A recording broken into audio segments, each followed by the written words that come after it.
خانہ کعبہ میں پہلی برف باری، وائرل ویڈیو کی حقیقت کھل گئی۔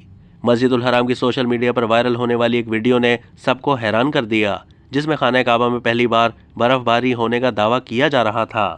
سوشل میڈیا صارفین نے دعاؤں اور نیک تمناؤں کے ساتھ بغیر کسی تحقیق کے اس ویڈیو کو سوشل میڈیا کے مختلف پلیٹ فارمز پر شیئر کیا، جس میں سوشل میڈیا صارفین کی جانب سے دعویٰ کیا جا رہا ہے کہ مکہ مکرمہ بالخصوص مسجد الحرام میں پہلی بار برف باری ہوئی ہے۔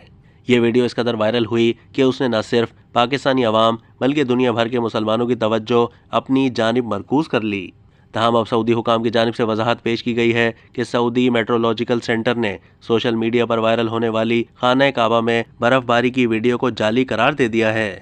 نیشنل میٹرولوجیکل سینٹر کا کہنا ہے کہ حال ہی میں سوشل میڈیا پر گردش کرنے والا ویڈیو کلپ جس میں مبینہ طور پر مسجد الحرام میں برف باری کو دیکھا گیا ہے وہ جعلی ہے۔